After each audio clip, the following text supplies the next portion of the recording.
이번 수련회 가운데 우리 코로나가 터져서 우리 2월부터 어려운 시간들을 보냈습니다. 또 정부 지침이 몇 주 전에 내려져서 우리 주중에 수련회를 할 수 없어서 많은 회의와 고민 끝에 이번 청년부 여름 수련회는 청년부 여름 특별한 예배로 주일날 드리기로 했습니다.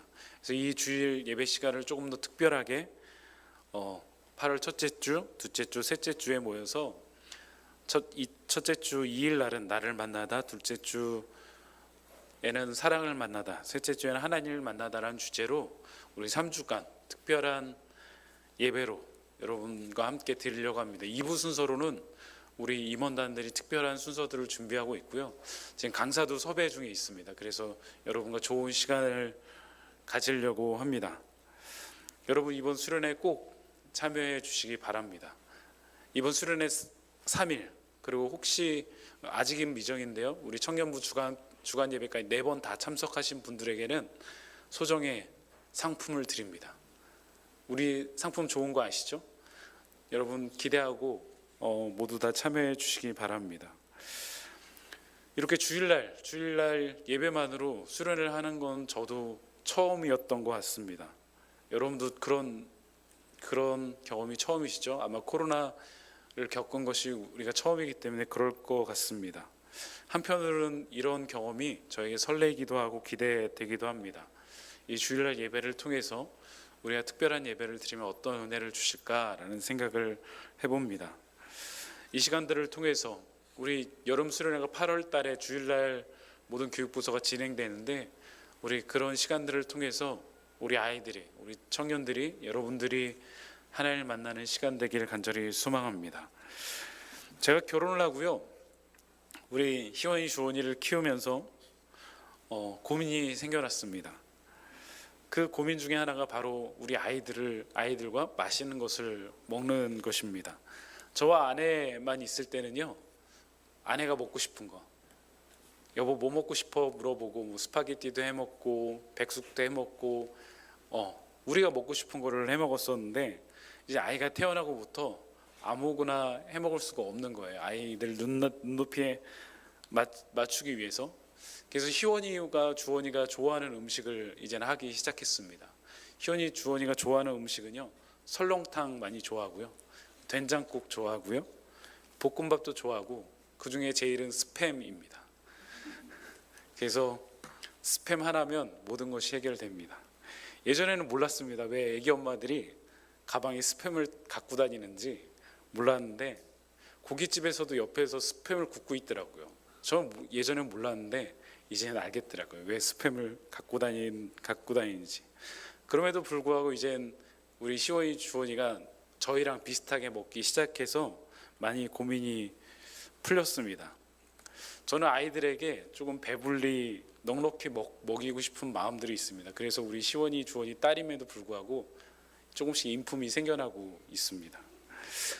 우리 아이들뿐만 아니라 여러분들을 만날 때도 사실 그렇습니다. 여러분들을 만날 때마다 제가 배불리 먹이고 싶은 그런 마음들이 있습니다. 그래서 신방을 할 때나 모임을 할 때 여러분 잘 먹이려고 합니다. 저랑 만나면 잘 먹고 계시죠? 좋습니다.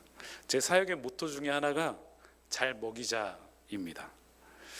어제 찾아가는 신방을 하고 교회 몇몇 청년들과 번개를 잠깐 했는데요, 신대방에 있는 유명한 돈가스 집에 다녀왔습니다.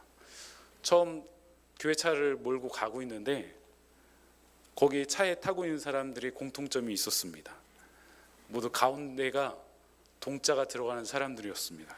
김동규, 한동훈, 김동희, 이동윤, 이렇게 다들 동자가 들어서 동팸이 만들어졌습니다. 우리 청년 중에 강동훈 형제도 있죠. 우리 동훈 형제까지 모이면 완벽할 것 같습니다. 저는 우리 청년들에게 물어보는 것들이 있습니다.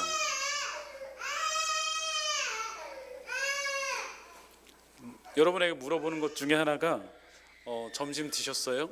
저녁 드셨어요? 뭐 드셨어요? 라고 물어보곤 합니다.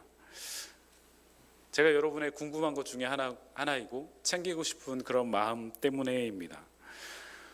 오늘 설교 제목이 먹고 배부르게 하라입니다. 그래서 우리 저기 뒤에 보면 간식도 준비되어 있고요. 오늘부터 간식이 조금씩 풍성해지고 수련회 때는 조금 더 풍성한 간식들이 그리고 음식들이 여러분에게 제공될 것입니다. 우리 합신 신대원은요, 수업이 있는 날이면 늘 채플이 있습니다. 그래서 11시부터 12시까지 혹은 10시 반부터 12시까지 늘 채플을 드리곤 합니다. 가끔씩 외부 강사들이 오셔서 말씀을 전하시곤 하는데 신학생들이다 보니까 의외로 은혜를 못 받습니다.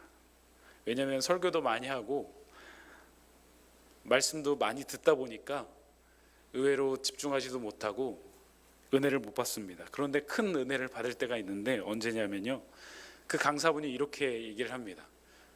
저는 오늘 여러분들을 위해서 영의 양식뿐만 아니라 육의 양식도 준비해 왔습니다. 여러분, 이 채플이 끝나면 뷔페가 준비되어 있습니다 라고 하잖아요.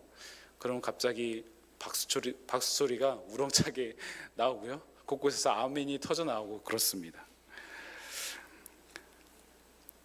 저는 이번 청년부 여름 수련회를 통해서 여러분에게 그런 박수가 터져 나올 수 있도록 저도 여러분을 위해서 무엇인가 준비하도록 하겠습니다. 출애굽 이후에 이스라엘 백성에게는 많은 고민이 있었습니다. 그 중에서도 하나의 고민이 바로 이 먹는 것, 양식에 대한 고민이었습니다.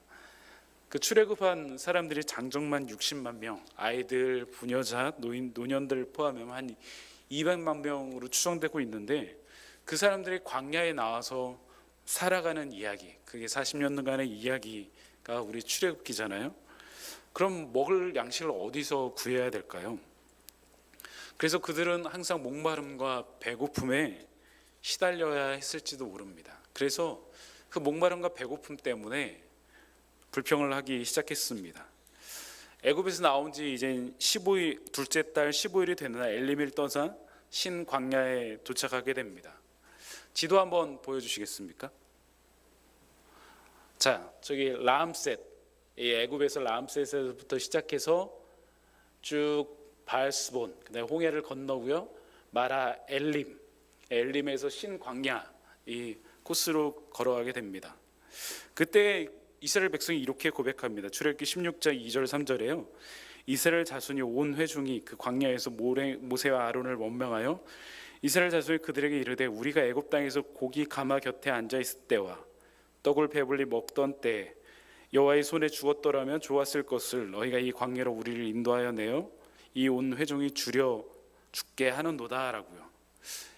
이젠 라암셋을 지나서 한 출발한 30일쯤 되던 시간입니다. 이제 애굽에서 가져온 음식들이 조금씩 떨어졌을 테고요. 그래서 배고픔에 굶주렸는지도 모릅니다. 여러분, 다이어트 해보셨나요? 다이어트? 저는 30살부터 계속 다이어트 하고 있는데 여전히 이 모양 그대로인 것 같습니다. 우리 탄수화물만 끊어도 사람이 예민해지고요, 그리고 삶의 낙이 조금씩 없어집니다. 그렇죠? 근데 30일 동안 광야에서 잠도 편안히 못 자고 먹을 것도 제대로 못 먹었다면 어떻게 보면 그들의 불평함이 조금 이해가 됩니다. 그들은 그들의 현실 가운데 애굽을 그리워합니다. 고기 가마 곁에 앉아 있어서 고기를 먹던 그때가 그립습니다. 떡을 배부리 한번 먹어보고 싶습니다 라는 그들의 불평입니다. 우리도 고기를 먹던 때가 있었습니다. 작년 가을에 고기를 같이 먹었죠. 근데 이제 코로나로 인해서 교회에서 무엇인가 같이 먹지를 못하고 있습니다. 근데 코로나가 끝나고 더위가 꺾이면 얼른 꺾여서 우리 옥상에서 다시 올라가서 다시 고기를 한번 구워 먹어봤으면 좋겠습니다. 그들의 불평함에 대해서 하나님께서 어떤 응답을 주시냐면요, 출애굽기 16장 4절에 이렇게 말씀하십니다. 보라, 내가 너희를 위하여 하늘에서 양식을 비같이 내리리니 백성이 나가서 일용할 날마다 거둘 것이라. 이같이 하여 그들이 내 율법을 준행하나 아니하나 내가 시험하리라 라고요. 그 다음에 출애굽기 16장 16절 보면요, 여호와께서 이같이 명령하시기를 너희 각 사람 먹을 만큼만 이것을 거둘지니 곧 너희 사람 수요대로 한 사람이 한 오멜씩 거두되 각 사람이 그의 장막에 있는 자들을 위하여 거둘지니라 한지니라. 그러나 내가 해질 때는 고기를 먹고 아침에는 떡으로 배부르니 내가 여호와 너희 하나님인 줄 알리라 라고 말씀하십니다. 하나님께서 그들에게 만나 메추라기를 통해서 그들의 광야의 시간 동안 매일매일 먹이십니다. 만나를 주시면서 그들에게 말씀하신 것이 있습니다. 그것은 너희가 내 율법을 준행하나 안 하나 내가 시험할 것이다. 그리고 너희가 고기를 먹고 떡으로 배를 채울 때 내가 너희의 하나님인 줄 내가 알게 하리라 라고 말씀하셨습니다. 모세 역시 그들에게 이렇게 말합니다. 만나 메추라기가 내릴 때마다 여호와께서 너희에게 주어 먹게 하신 양식이라 라고 말씀합니다. 하나님께서 주셨다라고 말씀하십니다. 그들은 하나님이 주신 그렇게 매일 일용할 양식으로 살았습니다. 우리에게도 매일 주시는 일용할 양식이 있습니다. 먼저 오늘이라는 하루입니다. 이 하루는 다른 사람에게 아닌 여러분에게만 주신 인생입니다. 우리가 지금 숨쉬고 있는 공기도 그렇고요. 여러분이 보고 있는 자연도 그렇습니다. 그리고 내 옆에 있는 지체도 그렇습니다. 지체도 하나님이 주신 귀한 선물입니다. 우리 옆 사람 한번 쳐다봐 주세요. 한번 고백해 볼까요? 당신은 하나님의 선물입니다 라고요. 좋아요. 그래도 많이 어색함이 없어졌습니다. 옛날에 이렇게 서로 고백하자 그러면 어색해하면서 그랬는데 이제 조금씩 하기 시작했습니다. 저는 아침에 일어나면 우리 아내의 얼굴도 보고 시원이 주원이 얼굴을 가만히 보곤 합니다. 한참 보면서 마음으로 고백합니다. 하나님 감사합니다 라고요. 가족의 얼굴을 건강하게 볼 수 있는 것이 얼마나 신기하고 감사하고 행복한지 모릅니다. 그들은 가나안 여정 가운데 매일매일 만나 메추라기를 먹었고 그래서 하나님의 일하심을 보았습니다. 그럼에도 불구하고 그들의 불평은 계속되었고요. 결국 하나님을 믿지 못하여 그들은 40년 동안 광야에서 방황하게 되었습니다. 우리 민수기 구약의 파노라마 기억나시나요? 작년 여름 때 우리 구약의 파노라마 했죠. 민수기 숫자를 세다. 그래서 어떻게 시작하죠? 인구 조사 가데스 바네아 12 정탐꾼 방황 죽음. 기억나시죠? 다들 왜 생소하게 느껴지나요? 그래서 인구 조사를 하고 가데스 바네아에서 12정탐꾼을 보냈는데 10명의 정탐꾼은 우리가 죽게 되었습니다. 우리는 그들의 밥입니다 라고 말하고요. 여호수아와 갈렙만이 하나님을 신뢰하고 우리가 이길 것입니다 라고 말했습니다. 그런데 이제 이스라엘 백성이 그때 돌로 치려고 합니다. 그때 하나님께서 여호와께서 회막 가운데 나타나셔서 너희가 나를 믿지 못한다 라고 하면서 그들의 1세대들이 다 죽을 때까지 광야에서 방황하게 될 것이라는 그런 말씀을 하십니다. 그래서 그들이 40년 동안 1세대가 다 죽을 때까지 방황을 합니다. 그 40년 동안 하나님은 어떻게 하셨을까요? 그들을 버려두고 굶기셨을까요? 그렇지 않습니다. 하나님께서 그들을 출애굽에서 부르셨을 때 내 백성이라고 부르셨습니다. 그 약속하신 그대로 그들을 끝까지 책임지셨습니다. 신실하신 하나님은 그들을 놓지 않으셨습니다. 그들만 놓지 않으실까요? 여러분도 놓지 않으십니다. 매일매일 원망할지라도 매일매일 하나님을 떠날지라도 하나님의 택한 백성은 하나님 놓지 않으십니다. 이스라엘 백성이 매일매일 원망하고 하나님을 떠났지만 그들을 놓지 않았던 것처럼요. 여러분을 놓지 않으시고 포기하지도 않으십니다. 왜냐하면 하나님은 신실하신 분이기 때문입니다. 우리 찬양 하나만 할까요? 하나님 한 번도 나를 실망시킨 적 없으시고 우리 함께 찬양 드리며 나아갑시다.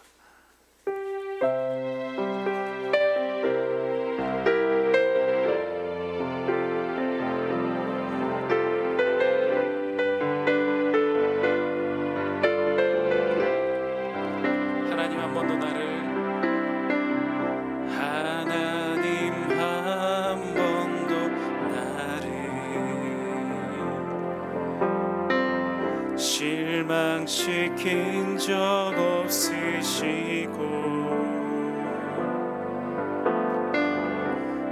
언제나 공평과 은혜로 나를 지키셨네. 지나온 모든 세월들, 지나온 모든 세월들 돌아보아도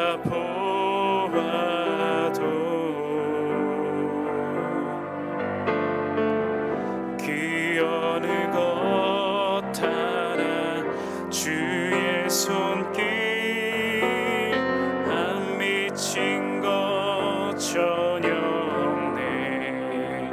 오 신실하신 주, 오 신실하신 주, 오 신실하신 주, 내 너를 떠나지도 않으리라. 내 너를 버리지도 않으리라. 약속하셨던 주님, 그 약속을 지키사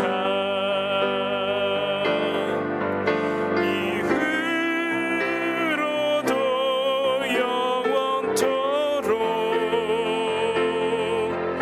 나를 지키시리라 확신하네. 하나님께서는요, 신세를 하셔서 우리의 어떤 것보다, 우리의 행동보다 더 큰 은혜를 우리에게 부어주신답니다. 하나님께서는 그들을 40년 동안 먹이셨습니다. 만나 메추라기로 먹이시고, 또 민수기 말씀 보면 그들의 발이 상하지 않고 옷이 헤어지지 않았다고 말씀하십니다. 우리에게도 하나님께서 매일매일 그 은혜를 주십니다. 때론 그 은혜가 보이지 않고 느껴지지 않지만 하나님 우리에게 그러한 은혜를 매일매일 주십니다. 그 하나님께서 우리의 인생을 아시기 때문에, 우리보다 우리를 더 잘 아시기 때문에 가장 좋은 곳으로 우리에게 늘 채워주십니다. 그럼 언제까지 이 만나 메추라기를 주셨을까요? 바로 여호수아가 요단을 건너고 길갈에서 할례를 행하고 이제 그 가나안 땅의 소산을 먹기 시작한 그 다음 날부터 만나가 그치기 시작했습니다. 여호수아 5장 11절 12절에 보면 6월절 이튿날에 그 땅의 소산물을 먹되 그날에 무교병과 볶은 곡식을 먹었더라. 또 그 땅의 소산물을 먹은 다음 날에 만나가 그쳤으니 이스라엘 사람들이 다시는 만나를 얻지 못하였고 그 해 가나안 땅의 소출을 먹었더라라고 말씀하고 있습니다. 이제 본문으로 돌아가 보도록 하겠습니다. 우리가 읽었던 이 본문은요, 40년 동안 방황을 끝내고 이제 가나안 땅을 앞두고 르보산에서 이스라엘 백성을 향해 이제 모세가 한 마지막 설교 중에 하나입니다. 우리가 본문 읽었던 이 신명기는 히브리 성경의 제목은 엘레 하바 하데바림입니다. 엘레 하데바림이라는 것은 이것은 말씀입니다라는 뜻입니다. 그래서 유대인들은 이 신명기의 말씀을 말씀의 책이라고 부르기를 좋아했습니다. 말씀의 책인 만큼 이 신명기는 모세의 설교로 구성되어지고 있습니다. 신명기 서막에 해당되는 신명기 1장 6절 처음부터 4장 43절까지는 모세의 첫 번째 강론을 말하고 있고요. 그 다음에 그 강론을 통해서 앞으로 이제 신명기 통해서 1세대를 죽고 가나안 세대 2세대들이 가나안 땅에 들어가서 어떻게 살아가야 되는지를 말씀하고 있습니다. 40년 방황을 통해서 이제 1세대들이 모두 죽게 됩니다. 여호수아와 갈렙만 제외하고요. 가나안 땅에 들어가는 사람들은 이제 출애굽 2세대들입니다.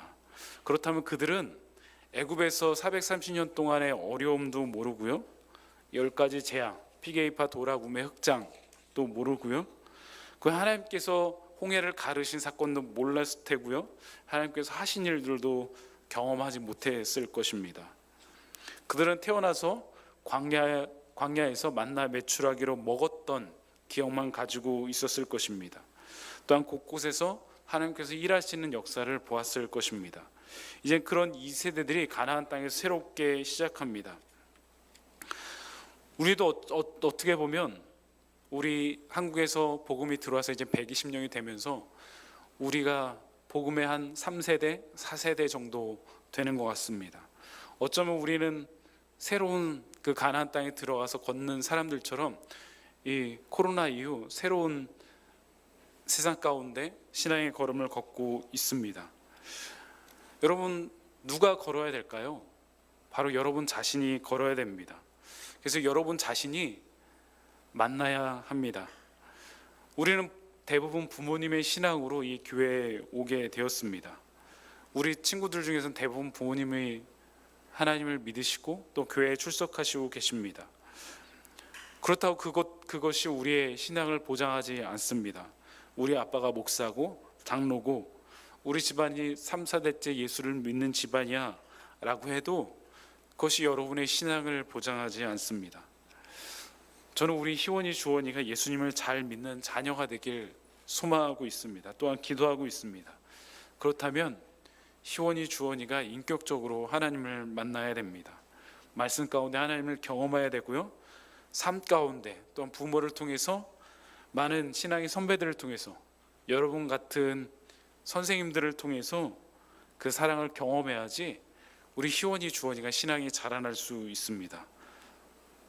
그래야만 그의 믿음이, 그의 신앙이 바로 설 수 있습니다. 여러분도 마찬가지입니다. 여러분도 예배 가운데 하나님을 만나야 되고 하나님을 경험해야 됩니다. 부모님 만났던 하나님이 아니라 여러분 자신이 만난 하나님이어야 됩니다. 여러분이 드려지는 이 예배 시간을 통하여서, 그리고 찬양을 통하여서, 기도를 통하여서 하나님을 만나는 여러분 되기를 소망합니다. 만나야지만 이 시간이 설레고 기다려집니다. 또한 이 시간이 은혜가 되고요, 이 시간이 감사가 되고 이 시간이 찬양이 됩니다. 여러분 모두가 오늘 예배 시간을 통해서 하나님 만나는 시간 되길 간절히 축원합니다. 우리 청년부 지난 여름 수련회 때 구약의 파노라마를 통해서 구약 전체를 살펴보았습니다. 우리 신명기 생각나시나요? 오늘의 퀴즈, 신명기 구약의 파노라마 생각난다. 모션 4개밖에 없습니다. 기억나시나요? 기억나시는 분 계세요? 감사합니다. 한 번 더 해도 되겠네요. 모압, 모세, 두 번째 율법, 죽음. 어떻게 보면 이 네 마디가, 네 단어가 신명기 전체를 포함하고 있는 말이기도 합니다. 하나님께서 모세의 인생 가운데 평생 함께 하셨습니다. 그리고 모세의 마지막에도 하나님께서 함께 하고 계십니다. 신명기는 이제 모세의 세 가지 설교로 구성되어 있는데 오늘 본문에 속하는 것이 두 번째 설교입니다. PPT 한번 띄워주세요. 네, 쭉 띄워주세요. 잘 안 보이시죠? 이 두 번째 강론에서는 첫 번째 이스라엘과 하나님과의 관계 기본적인 요소를 말하고 있습니다. 십계명, 그리고 하나님께 전적으로 헌신해야 되고 이방신을 멀리해야 되고 하나님을 잊지 말아야 되고 이스라엘의 과거의 실수들, 그리고 하나님께 그분에게 순종해야 되는 걸 첫 번째로 말하고 있고, 두 번째로 이제 가나안 땅에 새 땅에 살아가면서 지켜야 될 구체적인 규범에 대해서 말하고 있습니다. 예배 생활, 그다음에 지도자들에 대한 규범, 사회 질서에 대한 규범, 그리고 법이 주는 가르침, 새 땅에서 거둘 첫 열매와 11조, 그리고 순종에 대한 이유에 대해서 말하고, 세 번째 언약의 축복과 저주에 대해서 이렇게 세 파트로 말하고 있습니다. 신명기를 보면 우리의 삶과 좀 비슷한 것 같습니다. 예수님을 만나 하나님의 나라를 이미 경험하였지만 아직 완전한 천국을 경험하지 못했던 것처럼 약속의 땅인 가나안을 앞두고요, 이제 요단 동편을 점령한 후에 요단 서편을 점령하기 전 주신 말씀이기 때문입니다. 하나님의 나라를 매일매일 경험했던 것처럼 그들이 이젠 이미와 아직 사이에서 그 긴장함 가운데 걸어갈 것입니다. 모세의 설교에도 이러한 역사의 긴장감이 담겨져 있습니다. 이어진 모세의 설교를 통해서요, 이스라엘 백성 출애굽 2세대들이 앞으로 다음 세대들에게 어떤 모습을 보여줘야 되는지 그 고민을 담고 있습니다. 이제 출애굽 2세대들이 가나안 땅에서 낳은 3세대들을 어떻게 살아갈까요? 그들은 하나님을 인식할 수 있었을까요? 1세대들이 겪었던 애굽에서의 고난도, 홍해의 경험도 그들은 못 보았습니다. 그리고 1세대와 2세대들이 겪었던 만나 메추라기도 그들은 경험하지 못했고요. 2세대들이 겪었던 요단강이 갈라지는 경험도, 여리고성이 무너지는 경험도 보지 못하였을 것입니다. 3세대들은 이제 가나안에서 태어난 세대들입니다. 그들은 어쩌면 태어나서부터 이태원 한복판에서 살아가는 것처럼 가나안 문화 속에서 태어나고 그들 속에서 자라난 사람들이었습니다. 저희 때는 제가 어릴 때는 핸드폰이 없었습니다. 여러분 그게 이해가 되시나요? 핸드폰이 없었다는 것이. 제 중학교 때 삐삐라는 것이 처음 나왔습니다. 그런데 우리 희원이 주원이는 태어나서부터 유튜브를 보면서 자라가고 있습니다. 문화가 주는 편안함은 어쩌면 우리에겐 굉장히 좋은 것이지만 때로는 하나님과 멀어지게 하기도 하는 것 같습니다. 하나님을 믿지 않아도요, 예배를 드리지 않아도 불편함이 없는 시대와 세대가 되었기 때문입니다. 근데 우리가 고민해야 될 것이 있습니다. 우리의 인생이 여기서 끝이 아니라는 것입니다. 우리의 인생이 죽음이 끝난 후에 영원한 천국의 삶이 우리를 기다리고 있는데 우리는 그것을 종종 잊어버립니다. 이제 출애굽 2세대들은 앞으로 다가올 출애굽 3세대들에게 어떠한 믿음의 여정을 보여줘야 되는지라는 것이 이 모세의 설교의 그 애절함과 또한 당부에 담겨져 있습니다. 특별히 우리가 읽었던 이 본문은요, 예배에 중요한 것을 담고 있습니다. 작년에 올해 예배에 대한 고민을 같이 하자고 말씀드렸듯이 사도행전 강해를 제외하고는 예배에 대한 고민을 함께 나누려고 합니다.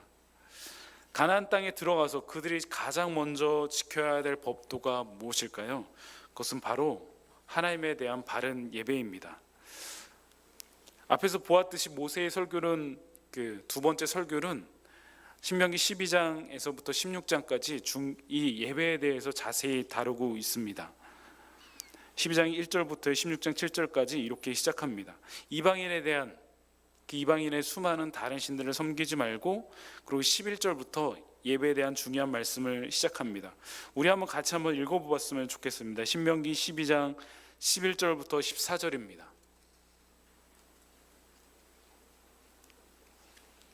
PPT 한번 띄워주세요. 네, 좋습니다. 같이 한번 읽어보도록 하겠습니다. 시작.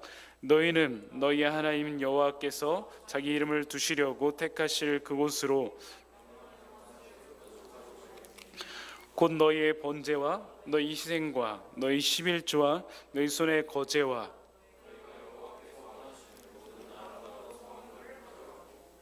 너희와 너희의 자녀와 노비와 함께 너희의 하나님 여호와 앞에서 즐거워할 것이요 내 성중에 있는 레위인과 그래할지니 레위인은 너희 중에 분깃이라 기업이 없음이니라.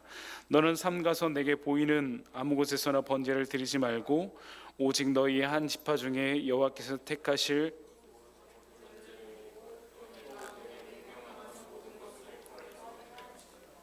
구약에는 5제사가 있었습니다. 레위기하면 떠오르는 거 있죠?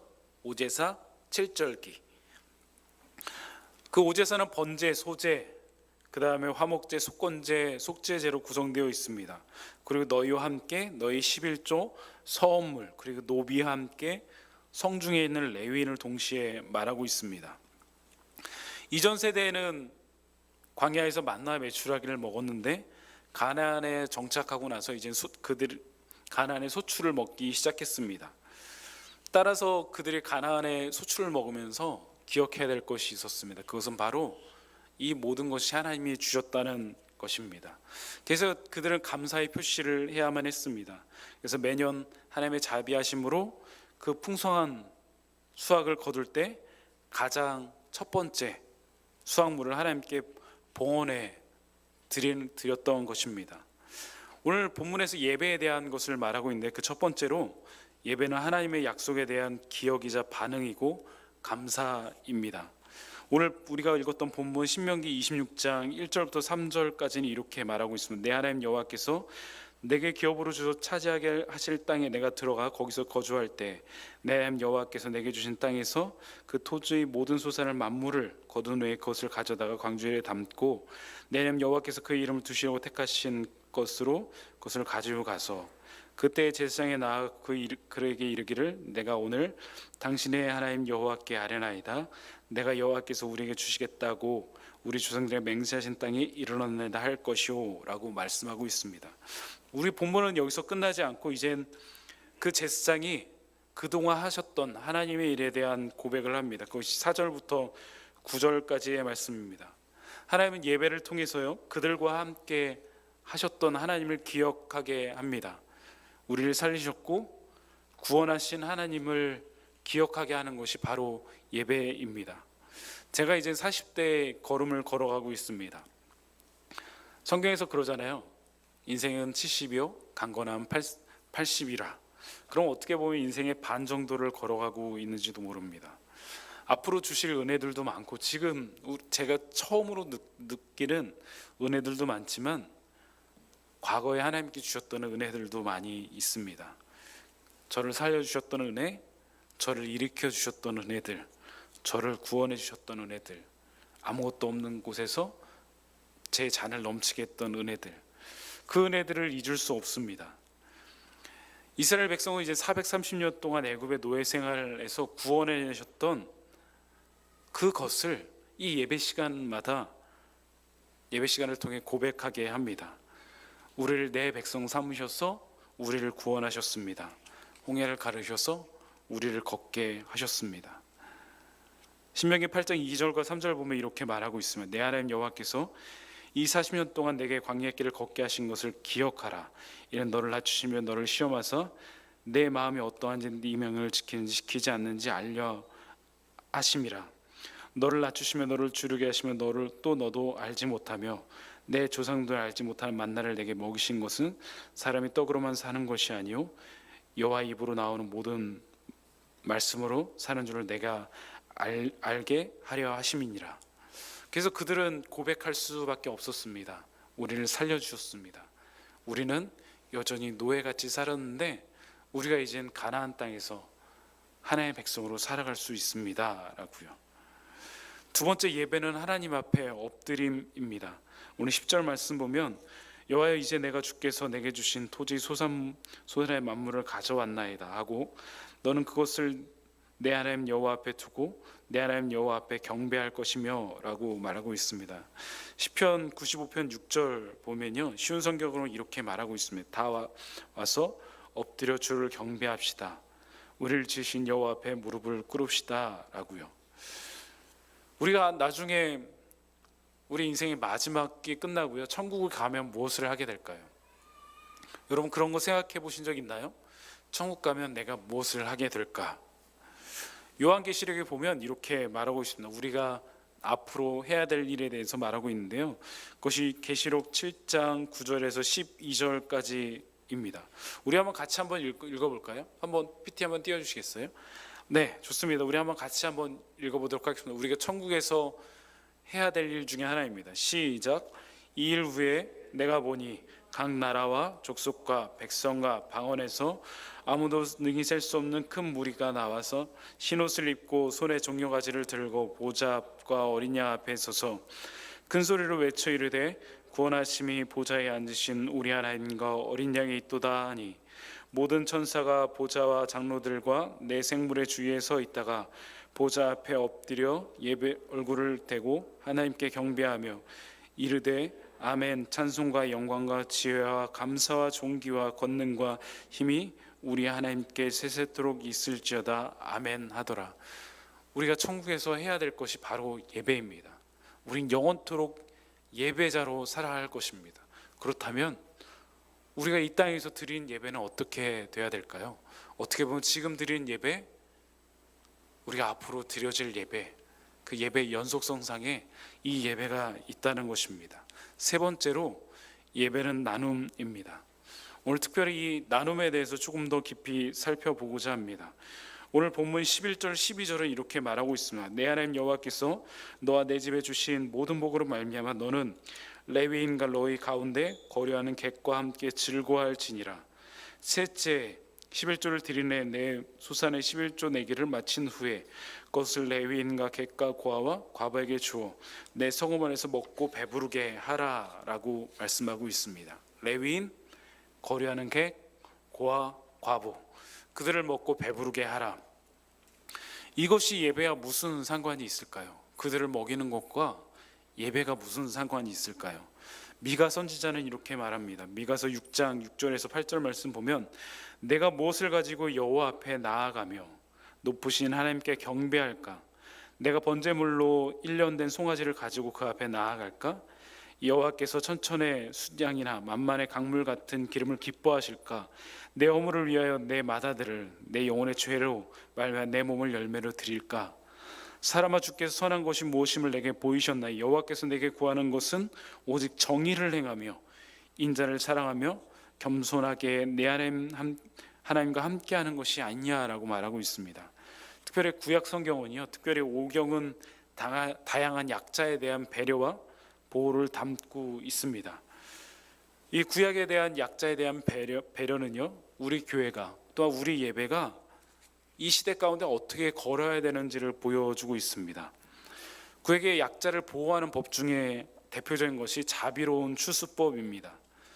6째 파종에서 그 소산을 거두고 7째 해는 가난한 자들을 위해서 거두지 않는 것입니다. 그리고 곡식을 거둘 때 모퉁이를 남겨둬서 가난한 자들이 먹게 하는 것입니다. 이 자비로운 추수법은요, 곡식을 거둘 때 가난한 자들이 그 식량을 삶도록 밭에 모퉁이에 낫지를 해서 안 되고요, 바닥에 떨어진 이삭을 줍지 않도록 내버려 둬야 됐습니다. 그리고 7년마다 돌아오는 안식년에는 땅이 내는 그 소산물들을 가난한 자들과 들짐승들을 위해서 마음껏 즐기도록 내버려 두어야 했습니다. 그것이 약자들을 향한 바로 하나님의 마음이었기 때문입니다. 신명기 24장 6절에 보면 또 전당물에 대한 규례도 나옵니다. 채권자나 돈이나 씨앗 혹은 식량을 꾸어줬을 때 채무자는 그 채무자의 집에 무단으로 들어가서 물건을 가지고 담보를 나올 수 없다는 것을 하나님께서 법으로 말씀해 주셨습니다. 채권자가 자기가 주인 행세를 하면서 채무자의 집에 무단으로 침입하는 것은 그 가족에 대한 무시, 또 한편으로는 그 채무자의 어려움과 불편함이었기 때문입니다. 그래서 채권자는 채무자가 스스로 물건을 가지고 나올 때까지 최대한 기다려야 되고 배려해 주어야 했습니다. 더 심한 경우도 있었습니다. 그 가난한 자들의 전당물조차 맡길 능력이 되지 않을 때 요구하지 말라라고 말씀하고 있습니다. 출애굽기에도 동일하게 말씀하는데 이렇게 말씀하고, 출애굽기 22장 26절에 보면 내가 만일 이웃의 옷을 전당 잡거든 해가 지기 전에 그에게 돌려보내라. 그것이 유일한 옷이라. 그것이 그의 알몸을 가릴 옷인지 그가 무엇을 입고 자겠느냐. 그가 내게 부르시면 내가 들으리니 나는 자비로운 자임이니라 라고 말씀하고 있습니다. 여벌의 옷을 가지지 못한 그들에게 마지막 구호품이기 때문에 그것을 돌려주라고 말씀하십니다. 오늘 이 말씀들은 채권자가 그 채무자의 가난한 자의 큰 자비를 베푼다면 하나님께서 그들을 들으시고 의로운 행동을 들으시고 그것을 기억할 것이라고 말씀하십니다. 그리고 그것이 여호와 앞에 공의로움이라고 말씀합니다. 그리고 24장 14절 15절 본문에 또 이렇게 말하고 있습니다. 공공하고 비난한 품꾼은 너희 형제든지 내 땅 성문 안에서 우겨가는 객이든지 그를 학대하지 말며 그 품삯을 당일에 주고 해진 후까지 미루지 말라. 이는 그가 가난함으로 품삯을 간절히 바람이라. 그가 너를 여호와께 호소하지 않게 하라. 그렇지 않으면 그것이 내가 죄가 될 것임이니라 라고 말씀하고 있습니다. 그들의 품꾼은 하루 일삭으로 살아가는 사람들이었습니다. 그러기에 그의 품삯은 그의 인생의 전부였고 가정을 살릴 수 있는 유일한 길이었습니다. 그래서 그들이 받지 못하면 여호와께 호소할 것이라고 말씀합니다. 그래서 그들을 불편하거나 어렵게 하지 말라라고 말씀합니다. 하나님이라고 항상 당연하지 않는 것 같습니다. 우리에게 하나님의 마음을 주셨을 때는 우리는 항상 공동체를 끊임없이 기다리고 설득하고 기다려야 됩니다. 여러분, 공동체를 이끌 때, 목장을 이끌 때, 찬양팀을 이끌 때 어떠신가요? 많은 사람들을 기다려야 되고 많은 사람을 설득해야 되는 것을 경험하셨죠? 때론 그 기다림이 너무나 오래 해서 지칠 때도 있습니다. 그런데 하나님께서 그 기다림 가운데 하나님의 일하심을 보여주신다고 약속하셨고, 그 하나님 기다림 가운데 하나님의 은혜를 주신다고 말씀하십니다. 그리고 신명기 24장 17절에서 22절은 공동체에 대한 배려를 말하고 있는데, 거기서도 고아와 객과 과부가 등장합니다. 내가 밭에서 곡식을 벨 때 한 문태 밭에 잃어버렸거든 다시 가서 가져오지 말며 나그네와 고아와 과부를 위하여 남겨두라. 그리하면 내 하나님 여호와께서 내 손으로 하는 모든 일에 복을 내리리라 라고 말씀하고 있습니다. 야고보서 1장 27절을 보면 이렇게 말하고 있습니다. 하나님 앞에서 정결하고 더러움이 없는 경건은 곧 고아와 과부를 그 환난 중에서 보고 또 자기를 지켜 새 속에 물들지 아니하는 이것이니라 라고 말씀하고 있습니다.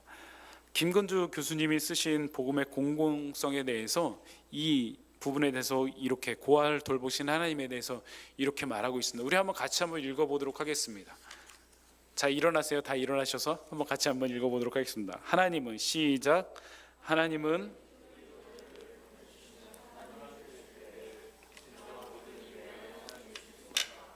가장 공고하고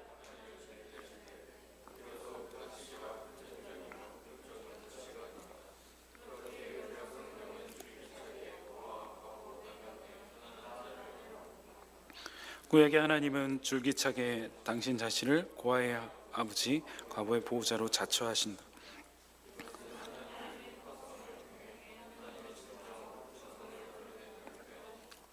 이것으로 인해 자비로운 추수법이 마련되었습니다. 그래서 이삭 죽기가 허용되었고요, 포도원의 주인 따고 남은 것을 수확할 수 있었습니다. 그래서 그 은혜를 누린 사람이 우리가 잘 아는 룻입니다. 보아스는 룻을 위해서 풍성한 이삭을 남겨두었습니다. 그것으로 인해서 하나님의 큰 놀라운 은혜가 시작되는 것을 볼 수 있었습니다. 그는 가나안 땅에 들어가서요, 첫 번째 수확물, 만물이라고 하는데 첫 번째 것을 하나님께 드려야 했습니다. 첫 번째 수확물을 드린다는 것은 그 수확물에 대표되는 것을 드린다는 의미입니다. 그래서 그들은 성소에 올라가서 그 수확물을 드리면서 예물을 바치고 축제를 즐겼습니다. 이 예물은 나그네와 레위인과 함께 나눠 먹고 나머지는 제사장의 몫으로 드렸습니다. 이 곡식의 드림에는 그들의 많은 은혜를 또 그들의 인생을 사실 담고 있었습니다.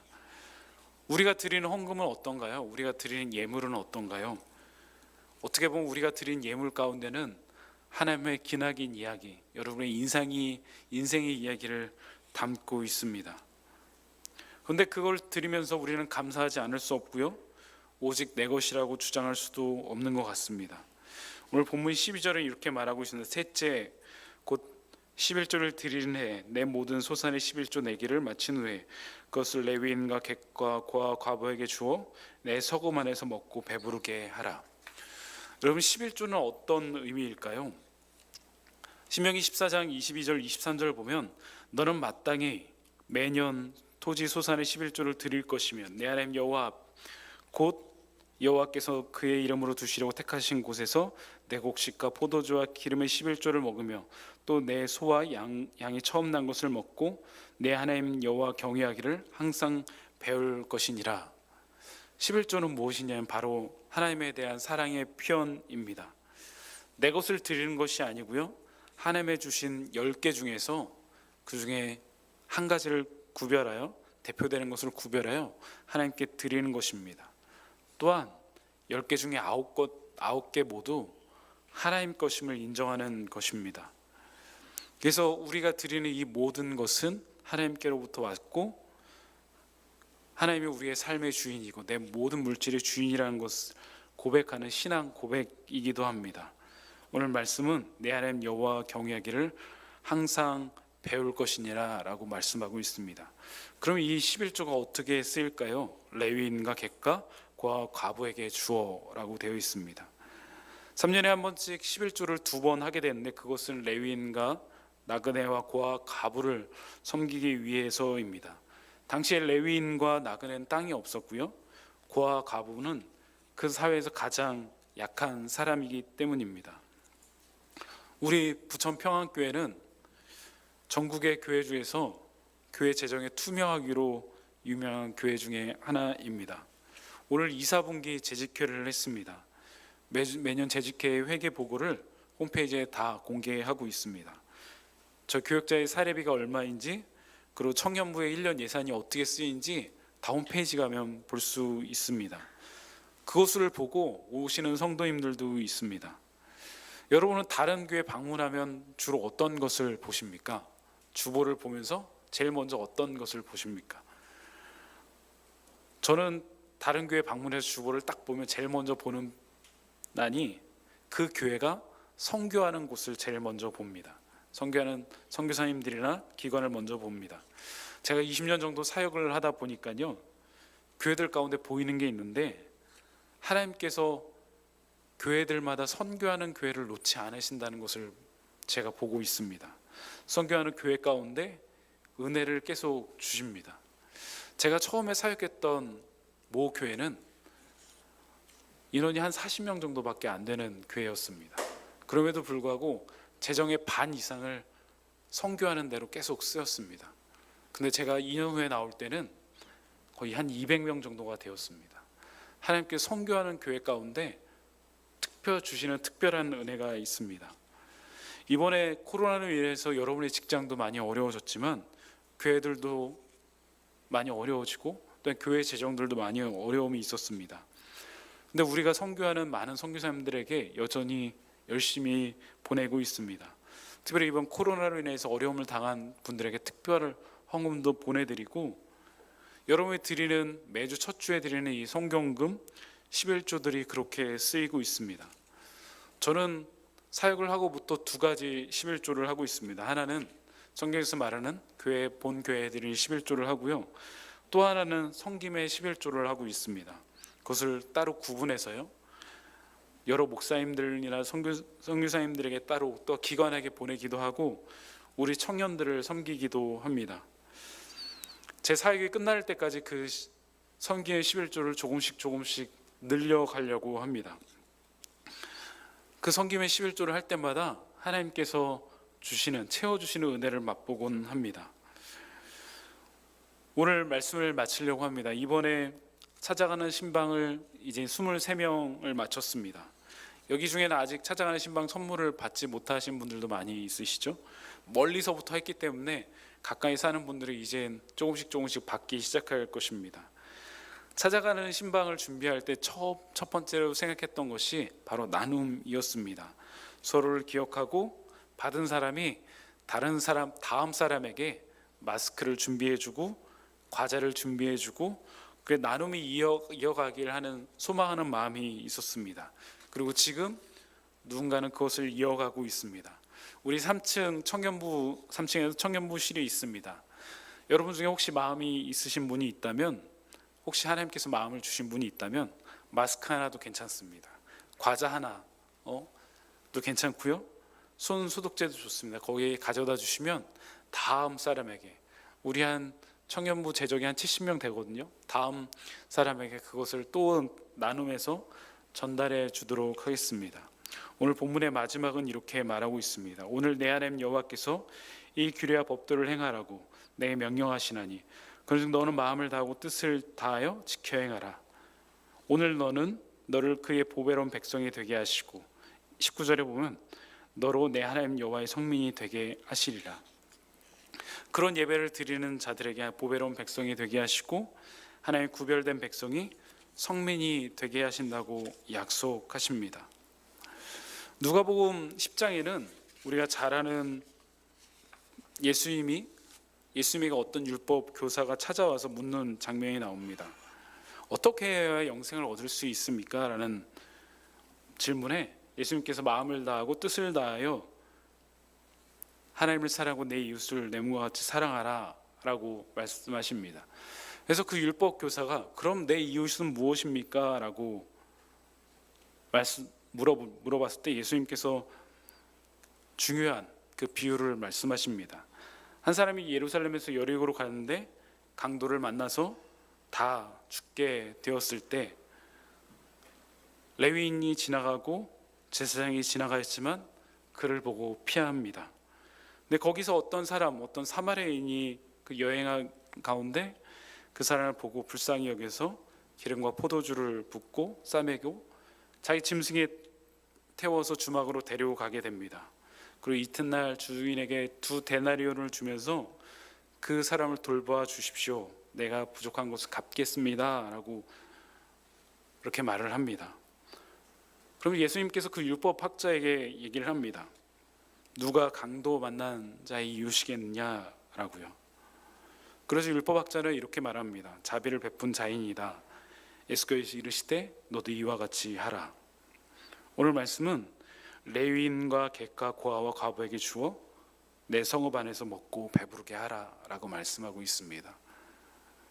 이 얘기를 마치고 설교를 마치려고 합니다. 예전에 사역할 때 점심시간에 한 노숙자분이 찾아오셨습니다. 그 당시에 사역했던 교회가 한 5,000명 되는 교회였거든요. 근데 식당은 200명 정도 앉을 자리였습니다. 그래서 점심에는 굉장히 인산인해를 이루었습니다. 섬기는 사람들, 리더들은 다 김밥을 대부분 먹었습니다. 어느 날 그 점심에, 주일날 점심에 식당에 많은 사람이 있는데 노숙자분이 찾아왔습니다.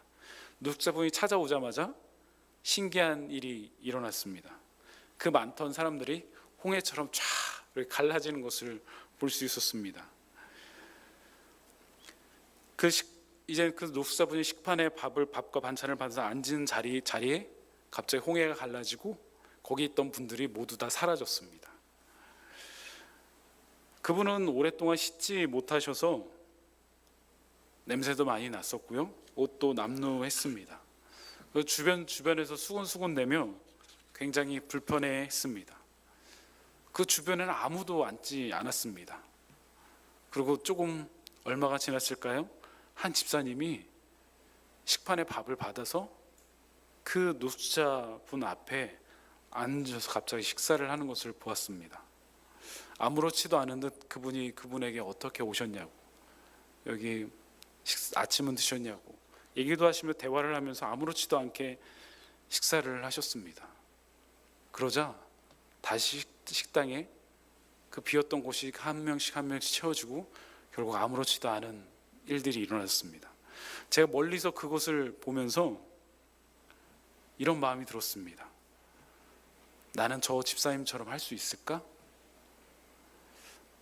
그리고 저 노숙자분의 마음은 어땠을까라고요. 여러분에게 그런 일들이 있다면 어떻게 하시겠습니까? 오늘 말씀은 레위인과 객과 고아와 과부에게 주어 내 성읍 안에서 먹고 배부르게 하라. 이 예배가 여호와의 성민이 되는 길이라고 말씀하십니다. 이 예배의 섬김과 나눔의 놀라운 역사들이 여러분의 가슴 가운데, 여러분의 생각 가운데 일어나서 여러분 주변을 살리고 이전에 돌아보지 않았던 자들을 돌아보고 함께 기도하고 성장해가는 우리 청년부 되길 간절히 소망합니다. 기도하시겠습니다. 하나님 감사합니다.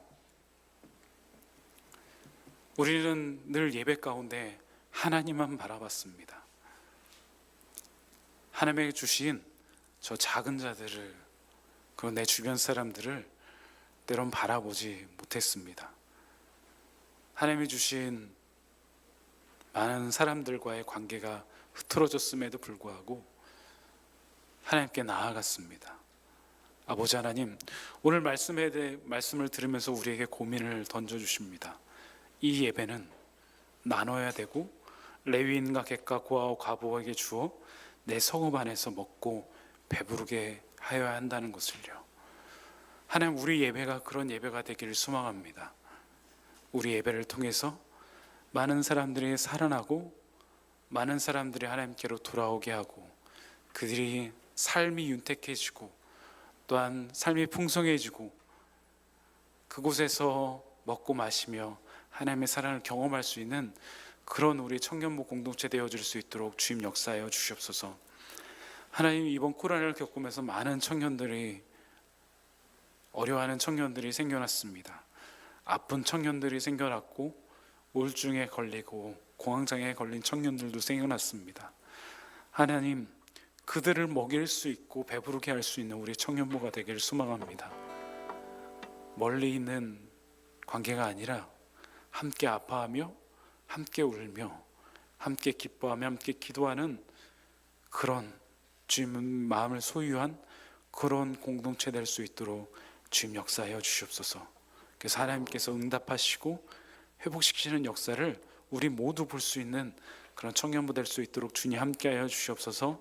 감사드리며 살아계신 예수님의 이름으로 기도드립니다.